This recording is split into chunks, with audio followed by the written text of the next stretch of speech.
Hello everyone, welcome back to Maths and Matrix. I'm Lakshmi ma'am and here back with the part 3 session for the topic of statistics, and in this particular session we are discussing about the topic regression. Okay, so we will be also covering in this session the NDA previous year's few of the questions which are typical to be part in your upcoming NDA written examination based on the topic regression as well. Okay, so let us start with the session then without wasting a lot of time, but see that you are liking the video, subscribing to my YouTube channel to get the more such uploads for your preparation towards upcoming NDA attempts. Okay, so let's get started with the knowing the regression. What is a regression? You know, basically, see, regression is a kind of line which is approximating the data.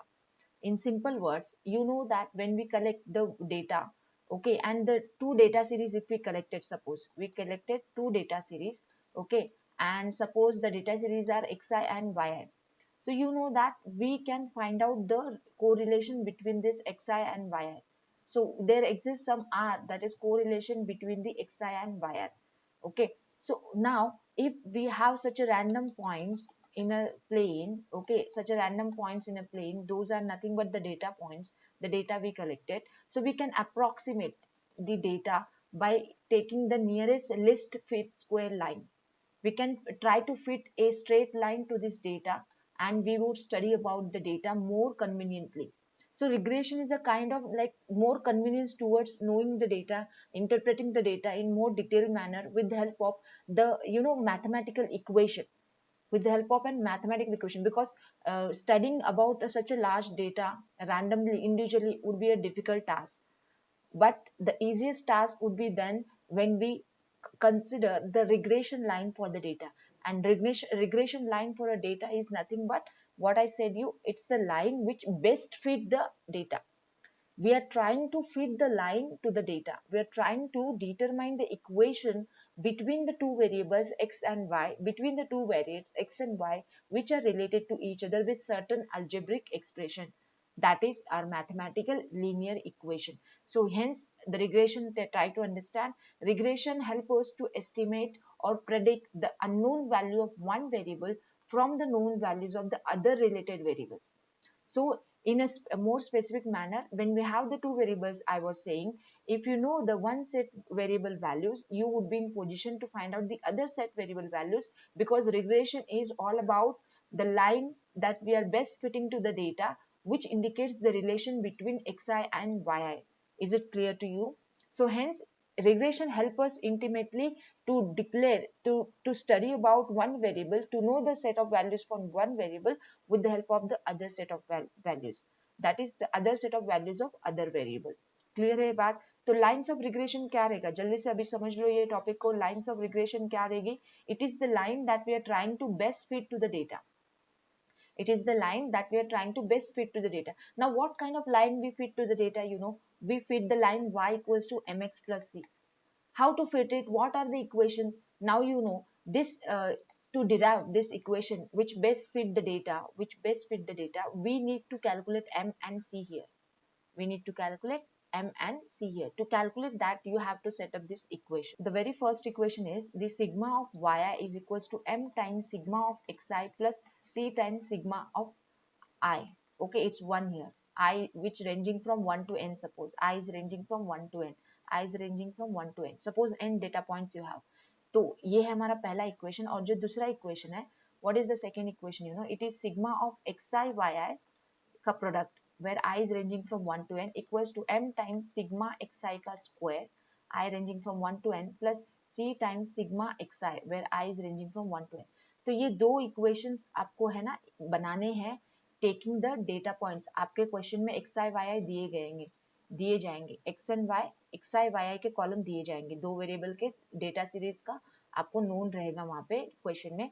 तो आप क्या करोगे, ये equation 1 बनाओगे, equation 2 बनाओगे. Equation 1 बनाने के लिए आपको क्या क्या चाहिए, y का जो कॉलम है उसका सिग्मा चाहिए, मतलब सम, और x का जो कॉलम है उसका सम चाहिए. एंड ये तो सम ऑफ n, ये तो n आ जाएगा इधर, क्योंकि सम ऑफ 1 1 1 1 1 1 n टाइम्स n आएगा उधर. जितना डेटा पॉइंट रहेगा, n क्या रहेगा, जितने ऑब्जर्वेशन है, समझो 10 ऑब्जर्वेशन है, 10 10 है और 10 10x है और 10 टाइम्स y प्रेजेंट है, तो यहाँ पे n क्या आएगी, 10 आएगी. और दूसरे इक्वेशन सेटअप करने के लिए आपको क्या क्या चीजों की जरूरत है, आपको xi yi का कॉलम बनाना पड़ेगा, xi इंटू yi करके उनका सम चाहिए आपको. और xi का स्क्वायर का एक कॉलम आएगा, उसका सम का वैल्यू चाहिए। तो बेसिकली आपको कितने टोटल कॉलम बनाने, एक है xi का कॉलम, दूसरा है yi का कॉलम, तीसरा है xi का स्क्वायर, चौथा है xi yi। ये 4 कॉलम आपको बनाने हैं फॉर द गिवन डेटा, ठीक है। xi yi है, xi का स्क्वायर एंड xi yi। तो ये 4 कॉलम है, यहाँ पे उनके सिग्मा करके आपको मिल जाएंगे। इन 2 इक्वेशन में आपको फिट करना है। फिट करने से क्या मिलेगा आपको, यहाँ पे जो ये अननोन है m and c, ये m and c आपको मिल जाएगा। जैसे ही वो m and c मिल जाएगा, यहाँ पे फिट कर दो, आपकी स्ट्रेट लाइन मिल गई। और यही क्या हो गई, हमारी रिग्रेशन लाइन हो गई। ये क्या हो गई, हमारी रिग्रेशन लाइन हो गई। अभी ये जो प्रोसेस मैंने एक्सप्लेन किया, ये क्या है, हमारा लिस्ट स्क्वायर मेथड है। This is called the least square sales, this is called least square sales. ये है ना सिग्मा नोटेशन का, ये जो इक्वेशंस मैंने बनाया, ये लिस्ट स्क्वायर मेथड है, ठीक है। हायर मैथमेटिक्स आप पढ़ते हो तभी आपको ये रहता है, बट अभी तो आप इतना जानकर रख लो कि ये लिस्ट स्क्वायर सेंस है, लिस्ट स्क्वायर मेथड है, जिससे थ्रू हमें 2 इक्वेशन मिलते हैं। तो उसमें से हमें मिल जाता है unknown value for m and c, और उससे हमारी बन जाती है regression line y equal to mx plus c। तो यहाँ तक का अभी सब कुछ आपको समझ में आया। रिग्रेशन है क्या, एक कैसा टॉपिक है। Regression is a kind of topic which is the estimation and prediction of the one unknown variable with help of other, which is only possible because we are finding the lines of regression which are the best fit line for the data।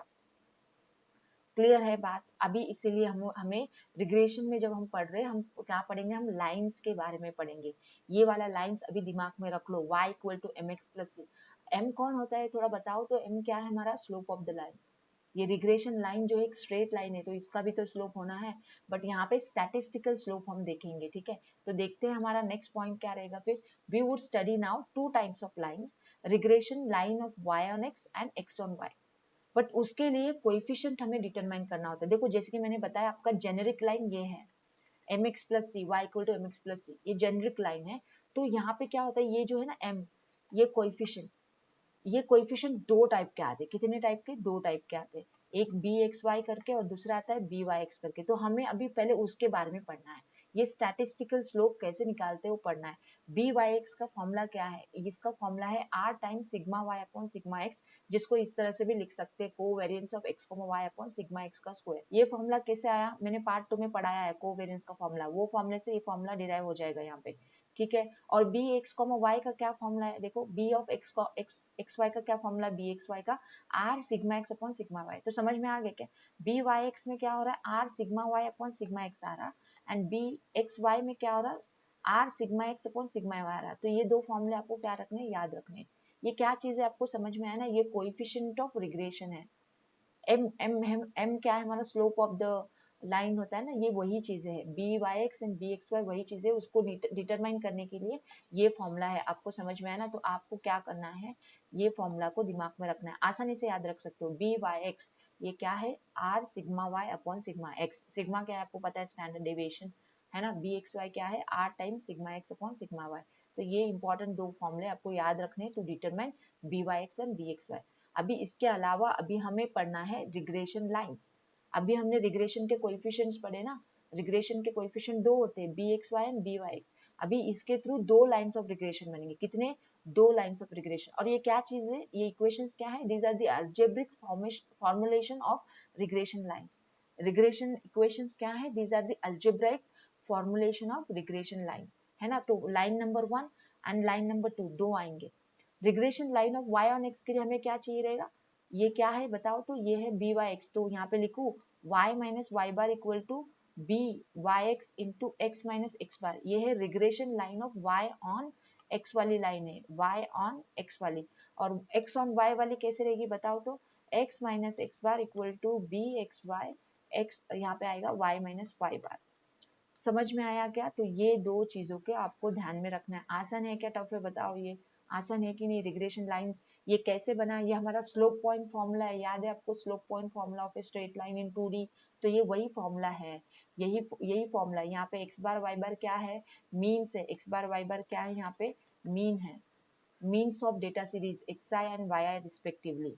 Clear है क्या बात। तो ये चीजें आपको ध्यान में रखनी है कि रिग्रेशन लाइंस के इक्वेशंस क्या है। इसको डिटरमाइन करने के लिए आपको क्या क्या चाहिए, अगर क्वेश्चन आता है determine the line of regression of y on x, तो आपको क्या क्या चाहिए, आपको चाहिए byx, आपको चाहिए एक्स बार वाई बार। अभी मैंने बोला regression line of X on Y निकालो, तो आपको क्या चाहिए, B X Y and Y bar X bar. तो एक्स बार वाई बार तो दोनों रिग्रेशन लाइन के लिए काम आता है कैलकुलेट करने के लिए, बट जब वाई ऑन एक्स के लिए करना है तो बी वाई एक्स कैलकुलेट करना, एक्स ऑन वाई के लिए करना है तो बी एक्स वाई कैलकुलेट करना। क्लियर है बात? तो ये हो गया हमारा काम खत्म about the regression lines. Clear है? बहुत ही इजी कंसेप्ट है। So now let us talk about this very important point where in we are discussing about the angle between two regression lines. जैसे कि हमें पता चला ये जो रिग्रेशन इक्वेशन है ये दो टाइप के हैं, वाई ऑन एक्स है एंड क्या है, एक्स ऑन वाई है। तो हमारे पास दो लाइंस है, तो दो लाइन के बीच का एंगल का जो फॉर्मूला है आपको ध्यान में रखना है, ये होता है theta is equal to tan inverse of 1 minus R square upon R into sigma X into sigma Y upon sigma X का स्क्वायर प्लस सिग्मा वाई का स्क्वायर। इसके प्रूफ में जाने बैठेंगे तो थोड़ा सा टाइम लग जाएगा, आप ये फॉर्मूला याद रख सकते हो। अभी ये फॉर्मूला आपको अगर कॉम्प्लिकेटेड लग रहा है तो इसको इग्नोर करो, आप याद रखो ये वाला फॉर्मूला जो कि आसान है, जो बोल रहा है theta is equal to tan inverse of 1 minus R square upon B X Y plus B Y X. और आप लोगों को बी एक्स वाई का फॉर्मूला पता है क्या है, R into sigma of X Y है ना, तो sigma X upon sigma Y and B Y X क्या होता है, R into sigma Y upon sigma X. Actually formula है तो यही, इस फॉर्मूले में आप यहाँ पे B X Y and B Y X का अगर ये फॉर्मूला लिखते हो और सिंप्लीफाई करते हो तो आपको ये फॉर्मूला मिलना है। तो इसीलिए मैं बोल रही थी कि आपको क्या करना है, ये फॉर्मूला याद रखना है कि थीटा इक्वल टू का क्या है, ये फॉर्मूला याद रखो। दूसरा फॉर्मूला, ये जो फॉर्मूला है आप ऐसे ही डिराइव कर लोगे कि नहीं। तो अभी देखो, based on the value of R we have the cases. अगर आर की वैल्यू 0 है, अभी देखो पहला केस हम डिस्कस करने जा रहे हैं आर इक्वल टू 0 वाला, उसके लिए आप ये फॉर्मूला को अच्छे से देखो, क्योंकि ये जो सेकेंड वाला ये जो फॉर्मूला है इसको सिंप्लीफाई करके यही बनना है। तो ये फॉर्मूले में आर 0 होगा तो क्या होगा बताओ तो जरा, ये 0 हो जा रहा है इधर, 0 मतलब ये नॉन जीरो अपॉन जीरो, ये इन्फानाइट हो जाएगा ना। tan इनवर्स ऑफ इंफिनिटी क्या होता है, पाई बाई टू, तो theta equal to pi by two. तो मतलब जब दो lines regression lines perpendicular to each other रहते तो आर इक्वल टू 0 रहता। आर इक्वल टू 0 है मतलब दो रिग्रेशन लाइंस क्या है, परपेंडिकुलर है, क्योंकि उनके बीच का एंगल क्या हो जाता, 90 डिग्री हो जाता। अभी आर अगर +1 एंड -1 रहेगा तो क्या चीज होगी बताओ तो जरा, जब आर +1 -1 होगा तो क्या होगा, यहाँ पे आर इक्वल टू इधर +1 और -1, आर इक्वल टू 1 रहेगा तो ये 0 हो जाएगा, आर +1 रहेगा तो भी 0 होगा, -1 रहेगा तो भी 0, तो ये tan इनवर्स ऑफ 0 हो रहा। tan इनवर्स ऑफ 0 मतलब थीटा इक्वल टू 0, मतलब टू रिग्रेशन लाइंस करेंगे कोइंसाइड रहेंगे, एक के ऊपर एक रहेंगे। ओके, दे विल बी, हम लोग कोइंसाइड का मतलब यहाँ पे पैरेलल लाइंस भी ले सकते हैं, पैरेलल लाइंस में भी एंगल बिटवीन देम 0 रहता है ना। तो जब angle between two regression line 0 रहता है तो लाइंस या तो हम बोलेंगे कोइंसाइड है या तो पैरेलल टू ईच अदर है। क्लियर सी बात है। तो ये बहुत ही इंपॉर्टेंट पॉइंट था, इसके ऊपर क्वेश्चंस आ चुके हैं, मैं भी दिखाऊंगी भी, क्योंकि मैं प्रीवियस ईयर्स क्वेश्चंस भी लेके आई हूँ आपके लिए ये लेसन में, ठीक है। बट उससे पहले हम थोड़ा सा ये प्रॉपर्टीज भी ध्यान में रख ले, बहुत ही इंपॉर्टेंट प्रॉपर्टीज है ये, इसके ऊपर डायरेक्ट क्वेश्चन आता है एग्जाम में। देखो पहला पॉइंट देखते हैं, बहुत ही इंपॉर्टेंट है ये, both regression coefficients and R have the same sign. अभी रिग्रेशन कोएफिशिएंट्स कौन है बताओ तो एक बार मुझे, ये एम है, एम कौन है हमारा, B X Y and B Y X. तो ये B Y X and B X Y, इसके साइन और आर के साइन हमेशा सेम रहते हैं। मतलब समझो अगर बी एक्स वाई का साइन निगेटिव है, बी वाई एक्स का साइन निगेटिव है, तो आर का भी साइन क्या आना, निगेटिव आना है। अभी इसके लिए एक फॉर्मूला है जो मैं अभी आगे की लाइन में बता रही हूँ, कि ये जो कोएफिशिएंट ऑफ कोरिलेशन है that is R, it is the geometric mean of the regression coefficient. Regression coefficient कितने, दो, इसका मतलब ज्योमेट्रिक मीन मतलब ये है square root of B X Y into B Y X. तो आर की वैल्यू जो है ना, ये प्लस और minus square root of B Y X into B X Y रहती है। अभी ये आर प्लस लेना माइनस लेना किसके ऊपर डिपेंड है, पहले पॉइंट पे। अगर B X Y B Y X दोनों पॉजिटिव है तो आर पॉजिटिव रहेगा, B X Y B Y X दोनों निगेटिव है तो आर निगेटिव रहेगा। अभी आप बोलोगे एक पॉजिटिव एक निगेटिव है तो तभी क्या, तभी रहेगा आर इक्वल टू 0। देखो ये पॉइंट बताता, रिग्रेशन कोएफिशिएंट अगर डिफरेंट साइंस के हैं, प्लस एक माइनस है, तो कोरिलेशन कोएफिशिएंट 0 होता। ये कोरिलेशन कोएफिशिएंट प्लस कभी रहता, जब दोनों क्या रहेंगे, पॉजिटिव रहेंगे। निगेटिव कब रहेगा, जब दोनों निगेटिव रहेंगे। अगर दोनों भी अपोजिट साइन के, मतलब डायरेक्ट क्या लिखना आप, आर इक्वल टू 0 लिखना। तो ये बहुत ही इंपॉर्टेंट प्रॉपर्टीज है, मैं बोल रही हूँ आपको, ठीक है, जो एग्जाम में आपको डायरेक्ट आंसर करने में काम आती है।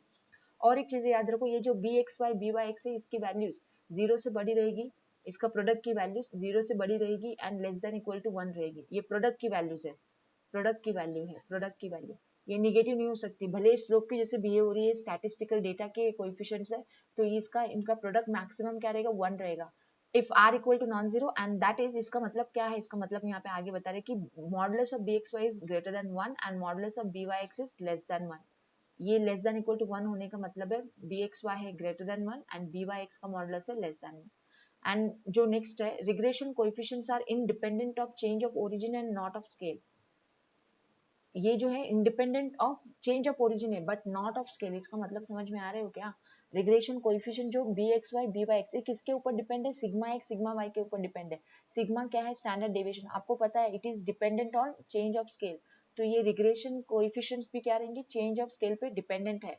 किस पे इंडिपेंडेंट है, किस पे इंडिपेंडेंट है वो, चेंज ऑफ ओरिजिन पे इंडिपेंडेंट है। ठीक है, तो अभी आप वो टेबल में ये भी डाल लेना।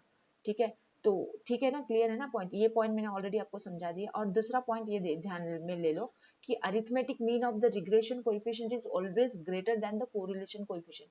अरिथमेटिक मीन मतलब addition of two coefficient divide by two, इसकी value greater than equal to R रहेगी।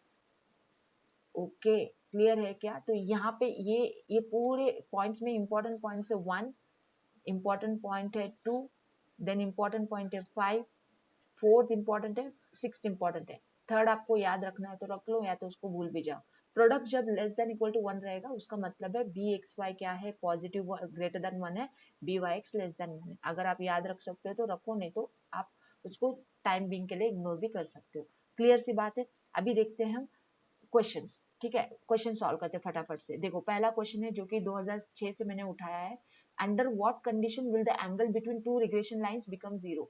हमने थीटा का फॉर्मूला पढ़ा था। थीटा का फॉर्मूला क्या था, tan inverse of 1 minus R square upon R into sigma X into sigma Y upon sigma X का स्क्वायर प्लस सिग्मा वाई का स्क्वायर। ये फॉर्मूला हमने पढ़ा था tan इनवर्स करके, है ना थीटा। ये आर जीरो रहेगा, आर जीरो रहेगा तभी रिग्रेशन लाइन के बीच में एंगल 90 डिग्री होता। बट आर या तो +1 रहेगा या तो -1 रहेगा, तो हमें थीटा इज इक्वल टू क्या मिलना है यहाँ पे, theta is equal to tan inverse of zero that is zero मिलना है। तो यहाँ पे उन्होंने बोला कि angle between two regression line zero कब होगा, जब आर की वैल्यू प्लस और -1 रहेगी। तो इसका आंसर है option D.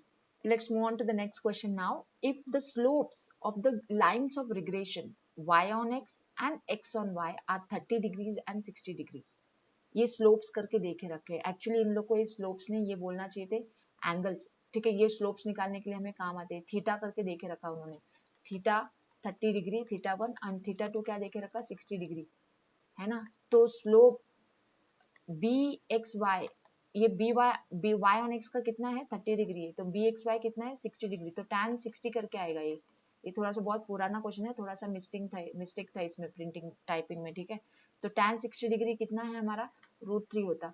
And slope B Y X क्या होगा, उन्होंने बोला tan 30, देखो वाई ऑन एक्स का उन्होंने कितना बोला, 30 बोला, tan 30 क्या होता, 1/√3 होता। हमें क्या निकालना है, आर एक्स कॉमा वाई निकालना। हमने आर का फॉर्मूला पढ़ा ना, it is the geometric mean of the regression coefficients. तो दोनों पॉजिटिव है तो इसका भी आंसर पॉजिटिव आर आना है। तो ये under the root of 1/√3 into √3, तो √3 का +1 आना है। इसका आंसर क्या आना है, ऑप्शन बी आना है इसका आंसर। √3 कैंसिल हो गया ना, है कि नहीं। तो अभी देखो आते हैं हम नेक्स्ट क्वेश्चन पे। In a study on relationship between the investment X and profit Y, the following two regression equations were obtained based on the data of X and Y. X and Y का जो data है उसके दो lines हमें regression lines उन्होंने बना के दिए। पूछा क्या है, what is the mean X बार। आप लोगों को मैं बता दूं, ये जो रिग्रेशन लाइंस है Y on X and X on Y, इनको आप साइमल्टेनियसली सॉल्व करते हो ना, तो आपको मिलता है X बार एंड Y बार। ये पॉइंट आप ध्यान में रख लो। तो हम इनको साइमल्टेनियसली सॉल्व करेंगे, 3x बार प्लस y बार करके इक्वेशन लिख के सॉल्व करेंगे। दूसरी इक्वेशन क्या है, x bar plus 2y bar minus 14 equal to 0। तो अभी आप देख रहे हो ना, इसको मैं इंटू 2 करके सब्ट्रैक्शन करूंगी तो ये प्लस होगा। तो ये कैलकुलेट कर लो, 3x बार माइनस x बार कितना, 2x बार आएगा। प्लस ये y कट गया है, ये 2 इंटू -12 कितना आता, -24, फिर ये +14 इक्वल्स टू 0। तो 2x bar is equals to 10, तो x bar is equals to 5। इसका आंसर क्या है, ऑप्शन बी है। समझ में आया क्या आपको? यहाँ पे क्या ध्यान में रखने की बात है कि ये जो रिग्रेशन लाइंस होती है इसको हम लोग साइमल्टेनियसली सॉल्व करते हैं तो उनके सॉल्यूशंस क्या होते हैं, मीन होते हैं, X bar and Y bar means होते हैं, ठीक है। अभी देखो नेक्स्ट क्वेश्चन रिग्रेशन के ऊपर का, X and Y be the two related variables, the two regression lines are given by, the two regression lines pass through which point. अभी ये पासिंग पॉइंट भी क्या हो गया, उनका सॉल्यूशन, सॉल्यूशन कौन होते हैं, एक्स बार वाई बार, तो हमें तो वही निकालना है, इसका पासिंग पॉइंट ही निकालना है और कुछ करना नहीं है। तो साइमल्टेनियसली हमें इसको सॉल्व करना है बस, है ना। इन दोनों को क्या करो, माइनस करो, माइनस माइनस करने से ये इधर प्लस होगा, ये माइनस होगा, तो ये कटना है, तो ये माइनस एक्स है ना, plus X minus two X, minus X आएगा और ये minus three equal to zero, तो एक्स इक्वल टू कितना आएगा, minus X equal to three, मतलब एक्स इक्वल टू आएगा माइनस थ्री। इसको हम पुट करेंगे फर्स्ट में, तो minus three minus Y plus one equal to zero, तो Y equal to minus two आ रहा, देखो वाई माइनस टू आ रहा, एक्स माइनस थ्री आ रहा, तो इसका आंसर क्या है, ऑप्शन डी है। आसान से आसान क्वेश्चन है, पासिंग थ्रू पॉइंट पूछा है, सिंपल दो लाइन है ना, 2012 का क्वेश्चन आसान था रिग्रेशन का। देखो नेक्स्ट क्वेश्चन है 2013 का, if two lines of regression are perpendicular then the correlation coefficient R is, बताओ क्या रहेगा। हमने पढ़ के रखा कि एंगल थीटा क्या होता है, ये होता है tan inverse of 1 minus R square upon R into sigma X into sigma Y upon sigma X का स्क्वायर प्लस सिग्मा वाई का स्क्वायर, ये होता है ना फॉर्मूला tan इनवर्स ऑफ में। तो हमने पढ़ के रखा कि अगर r जीरो होता तो ये थीटा इक्वल टू बन जाता tan inverse of infinity, tan inverse of infinity मतलब पाई बाय टू। तो जब भी angles between two lines pi by two है मतलब लाइंस क्या हो गए, परपेंडिकुलर हो गए, तो उनका कोरिलेशन कोएफिशिएंट r क्या होना है, जीरो होना है, तो इसका आंसर है option C. Let's move on to the next question now. For two variables x and y, the two regression coefficients are byx देके रखा है minus three by to and bxy देके रखा है minus one by six. The correlation coefficient between x and y is, मतलब r निकालना है, आपको पता है r होता है प्लस और minus of under the root of bxy into byx। तो प्लस और माइनस क्या लगाऊं मैं, माइनस लगाऊंगी क्योंकि दोनों भी क्या है, माइनस है। आपको पता है r bxy byx, आपने पढ़ा कि नहीं अभी, मैंने बताया कि नहीं कि ये तीनों का साइन क्या रहता है, हमेशा सेम रहता है। अगर दो ये कोएफिशिएंट्स निगेटिव है तो आर भी क्या होता है, निगेटिव होता है। तो ये निगेटिव रूट ऑफ क्या आएगा, बी एक्स वाई की वैल्यू लिखो minus three by two into ये है माइनस वन बाई सिक्स, इसकी वैल्यू निकाल लो, ये कितनी आएगी, minus times root of minus into minus plus, ये थ्री वन जा थ्री टू जा, तो one by four, root of one by four कितना, हाफ, तो माइनस हाफ आ रहा है, इसका आंसर क्या आ रहा है, ऑप्शन सी आ रहा। क्लियर है। तो ये थे कुछ क्वेश्चंस जो मैंने सेलेक्टिवली चूज किए from the previous papers to make you understand कि ऐसे सिंपल सिंपल क्वेश्चंस आते हैं रिग्रेशन पे। तो और भी जो रिमेनिंग क्वेश्चंस है अभी आप खुद से लगा सकते हो। You can also check out my previous year solve papers lectures, ठीक है, वहां पे भी मैंने कुछ लेक्चर्स में कवर किए जो जो रिग्रेशन के क्वेश्चंस आए थे। Okay, and thanks for watching this video guys. I would meet you in the next session, but meanwhile do not forget to like the session, share it with your friends and subscribe to my YouTube channel most importantly, because you will be getting the updates regarding the all the required uploads that I'm doing for your preparation towards NDA written examination. Thanks for watching this video. In the next video I would come up with the questions for statistics, which would be most important questions for your upcoming NDA attempt.